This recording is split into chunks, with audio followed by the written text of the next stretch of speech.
Olá, eu sou Leonora e estou aqui para falar um pouco sobre as estratégias de leitura para o texto matemático. Eu sou professora, atualmente estou na coordenação de uma escola municipal, mas há muitos anos eu venho trabalhando com o desenvolvimento profissional de professores. Então, resolvi aqui trazer um pouco, compartilhar essa angústia que muitos professores têm sobre a resolução de problemas. Mas quando a gente pensa assim, o que que entra em jogo na resolução de problemas, algumas coisas precisam ser pensadas com muito cuidado, né?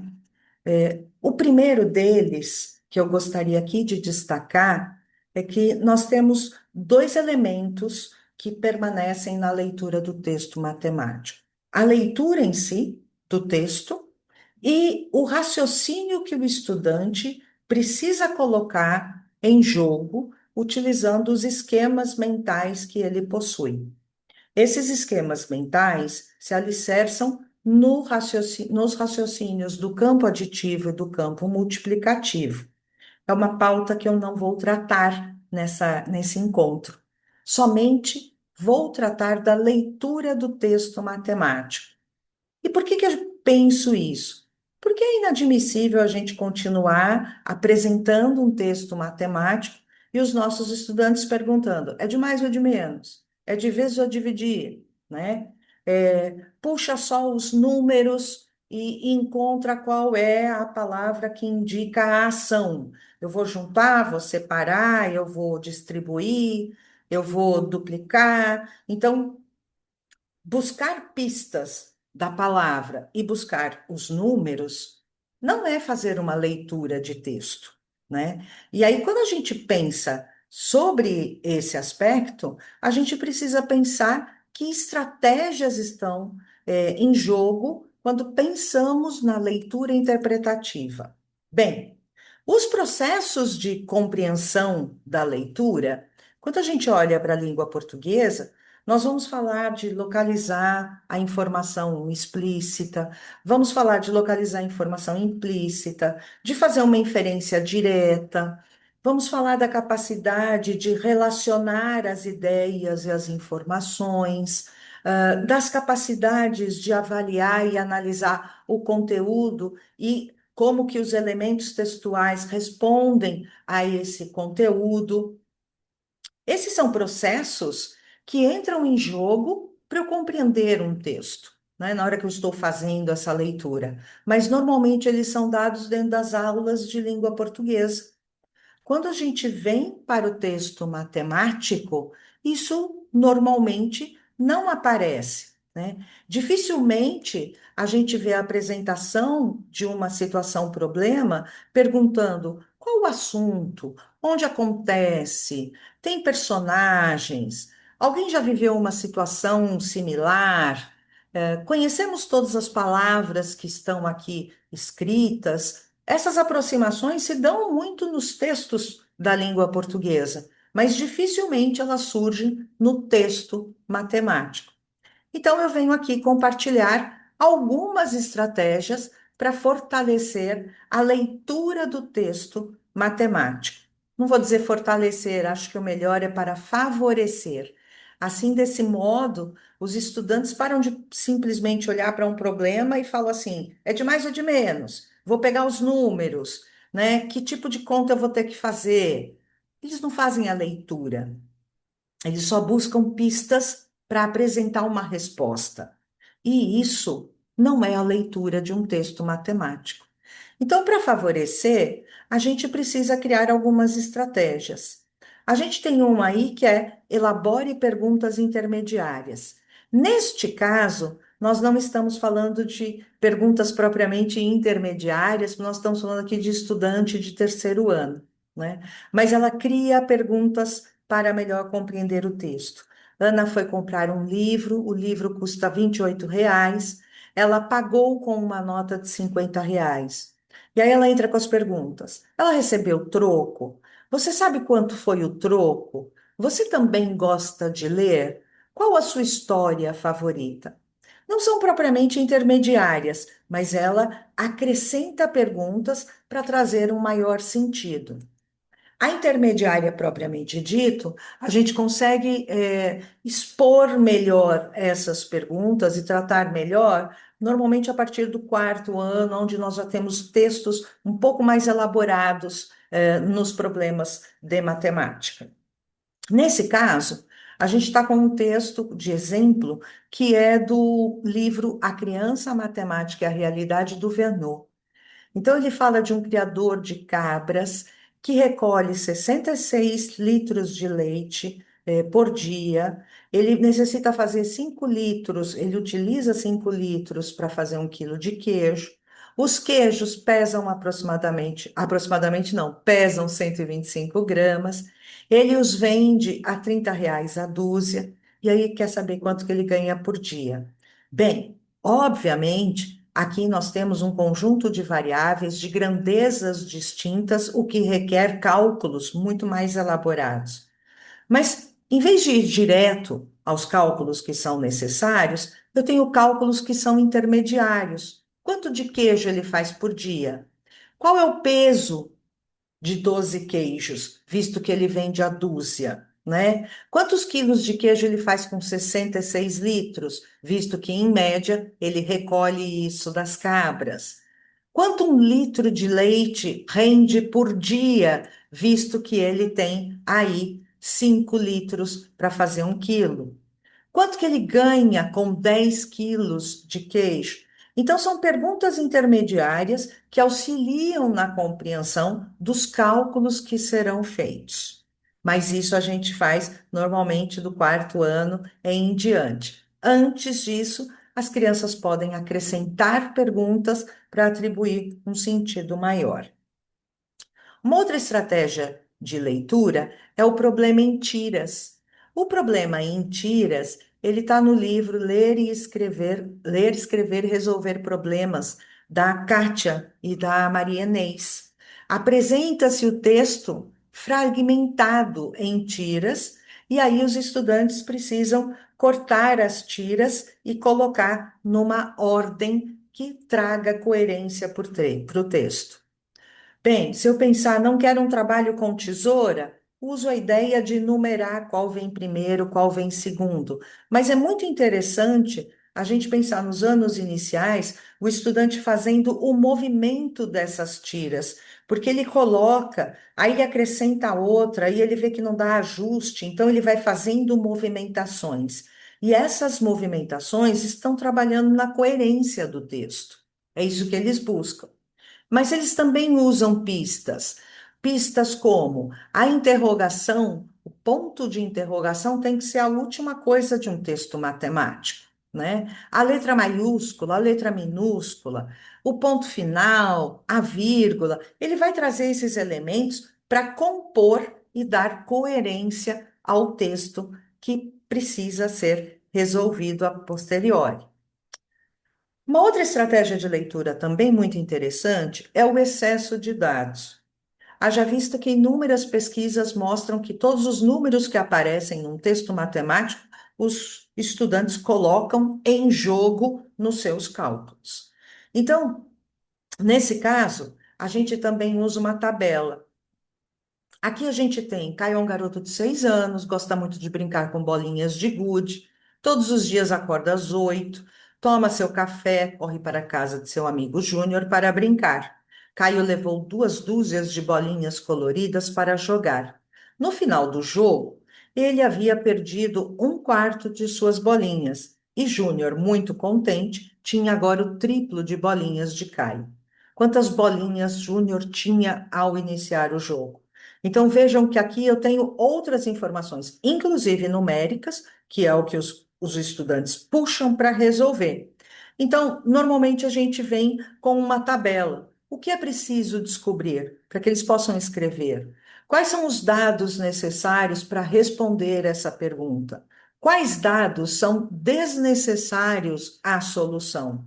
Então, separar aquilo que eu preciso para colocar em jogo o meu raciocínio daquilo que eu não vou utilizar. É uma estratégia muito potente para acabar com essa ideia de que todos os números entram na conta. Assim como o excesso, a ausência de dados, né? Esse também é um texto elaborado por uma criança que, para montar um álbum de figurinhas, Lucas contribuiu com 275 figurinhas, Marcos com 25 e Igor com 50. Arthur se comprometeu a completar o álbum. Quantas figurinhas ele forneceu? Qual será o nome do álbum? Né? E aí a gente tem como resposta, não dá para saber, mas o nome do álbum foi dado à época, o nome de Rebeldes, né?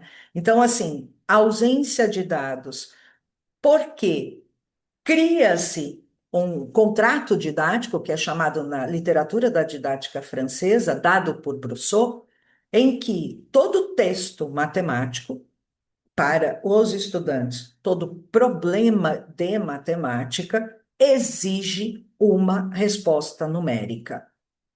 E isso vai se constituindo ao longo dos anos de escolaridade, né? Então, em hipótese alguma, eu posso ter uma situação aonde ela seja impossível de resolver.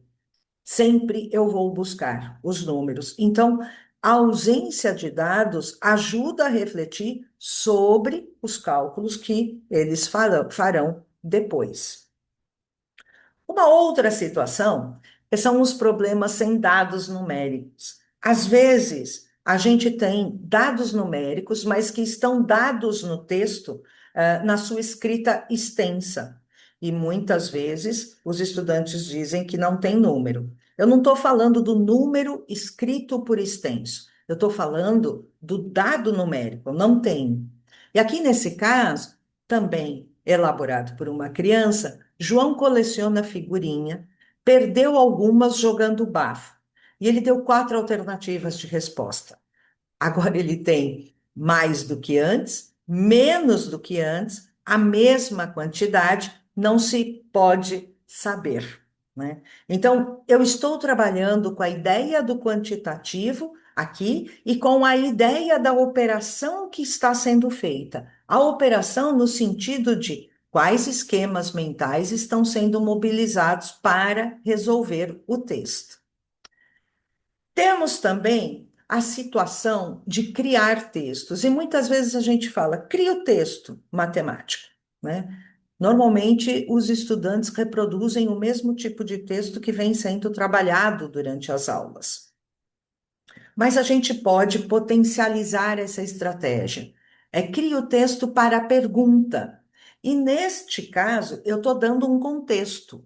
Quantos bombons ela tinha antes? Vejam que aqui eu já estou fazendo uma pegadinha, que era o que tinha antes, não o que acabou no final, né? Ou para uma resposta, serão necessárias 5 viagens. Então, eu estou dando um contexto para ele criar, ele não vai criar do nada, né? Ele tem um lugar de partida. Uma outra estratégia que também favorece aí a leitura interpretativa é a gente trabalhar com crie dois textos diferentes para o cálculo. E vejam que aqui eu não estou só colocando 205 menos 147. Normalmente virá um texto muito similar entre os estudantes. Mas eu estou colocando para o cálculo 205 menos 147 igual a 162. Isso quer dizer que eu posso ter o estudante que está fazendo do 147 mais o 162 para dar 205. Eu posso estar fazendo um texto onde eu tenho 205, tenho como uma situação final o 162 e eu quero saber o que aconteceu durante essa transformação. Eu posso estar trabalhando aqui com uma ideia que é uma ideia de comparação. Então, assim, tem várias ideias que suportam este cálculo. E aí, criar dois textos diferentes, normalmente, traz aí o desafio para o estudante para pensar nessas diferentes ideias e não trazer a mesma ideia para o texto. Outra estratégia para crianças aí menores, né, dos primeiros anos, é a gente trabalhar com apoio no texto de memória. e aí a gente vai brincando com eles, né? Então, aqui a gente está com criança de segundo ano elaborando. O sapo não lava o pé, não lava porque não quer. Ele e seus 8 irmãos já têm 7 dias de chulé para lavar a quantos pés? Então vejam que a gente brinca com um texto de memória e vai criando possibilidades de problematização a partir desse texto de memória. Assim como com as parlendas. Então a gente tem essa parlenda que é fui para o mar buscar laranja, fruta no que no mar não tem. Vim de lá todo molhado das ondas que vão e vêm. Essa é a parlenda. E aí a gente acrescenta, mas lá encontrei muitos peixes e peguei 13 deles. Com tanta fome, 5 eu assei. Agora, quantos tem? Então aqui a gente faz uso de textos que já são conhecidos pelos estudantes para problematizar, acrescentando situações de cálculo matemático. E aí é tão interessante que a resposta não foi só 8, né? Não foi tem 8, foi ele não assou 8 peixes. Olha como demonstra a compreensão do texto, né? A partir do tema desenvolvido, e aí tem muitos professores que estão desenvolvendo projetos ou partindo de algum temas integradores. Então, isso também favorece a gente criar o texto. Nesse caso, nós estamos falando aí de um texto que estava brincando com heróis, né? Então, ele cria o texto a partir desta brincadeira com os heróis ou a partir do jogo. Então, o jogo ele é um elemento muito potente que a gente tem para favorecer aí a aprendizagem matemática e o jogo que está dado aí pela sequência também é uma outra estrutura potente. Brincar com o dado e o jogo de percurso, isso auxilia muito na construção dos fatos fundamentais. E aí, a partir da brincadeira que a gente fez lá com os estudantes, a gente passa a criar a problematização. Então, aqui ele faz: João está na casa número 9 e Paulo na 4. Quantos Paulo tem que tirar no dado para passar do João? Então, essa possibilita, a partir do momento em que ele jogou, então, assim, nós instrumentalizamos o estudante para poder conseguir redigir um texto matemático. Isso, lógico, favorece a leitura. Outra situação também que é importantíssima é passar a representar o que significam os números, identificar esses valores que vão sendo colocados no cálculo. Então, nós não estamos falando só de 62 mais 436. Nós estamos falando de 62 crianças e de 436 adultos. É importante que a gente traga essa perspectiva de o que significa esse número dentro do texto. Por que que a gente fala isso?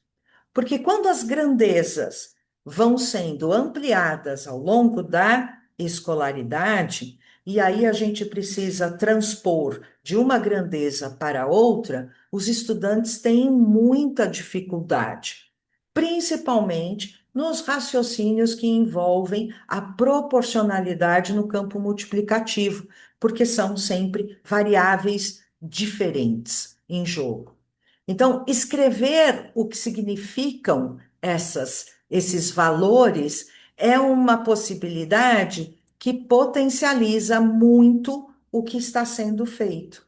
Então, aqui a gente tem um cálculo de um problema, onde vão se verificar quantos estudantes tem nessa escola, e aí tem 300 meninos, 260 meninos, e você escreve: eu estou falando de 300 meninos, eu estou falando de 300 meninas.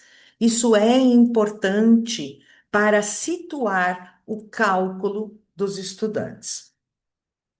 Uma outra situação que é muito potente para a discussão na sala de aula, e eu falo que ela é muito potente porque, a partir da explicação que o estudante apresenta, dada na sua solução, a gente consegue puxar aí indícios que um outro estudante também utilizou, né? E também outros percursos diferentes daquele.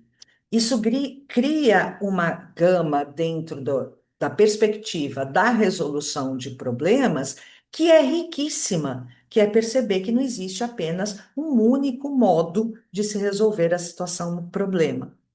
Para isso, a gente pede para escrever um texto. Eu vou ler a escrita sem apresentar o texto, porque assim a gente consegue descobrir qual é o problema em jogo. A Carla tem 15, a Patrícia tem, por enquanto, ela tem 9. E ela precisa de 6 pontos.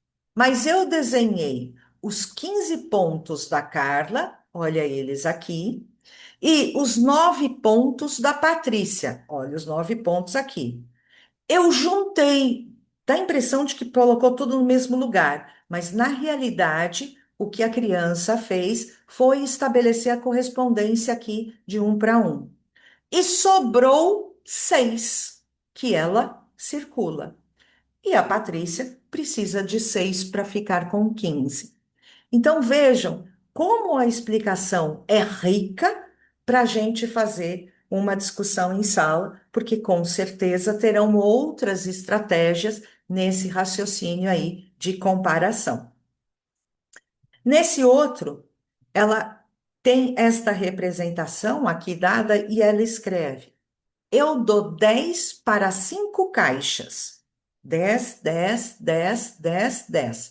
E o outro 10, eu dou 2 para cada caixa. Aí ela acrescenta aqui 2 para cada caixa. Então, vejam, é estranho a gente olhar, porque a gente olha 10 aqui, olha 10 aqui, mas quando a gente conta aqui, a gente não tem 10, a gente tem 12.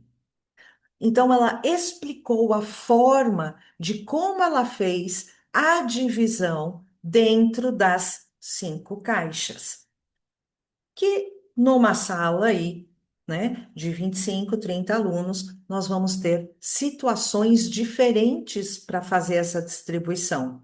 Então, é exatamente entender que o texto, quebrar, né, aquele contrato de que o texto matemático, o problema matemático, tem um único jeito de fazer. Normalmente ele é dado pela criança mais esperta da sala, né? É sempre uma conta. Não.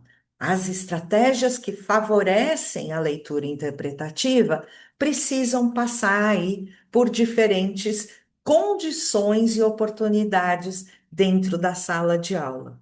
Então, eu quero aqui agradecer a vocês por essa oportunidade, né? E espero estar contribuindo para esse novo fazer matemático, que seja um fazer realmente pensado e construído.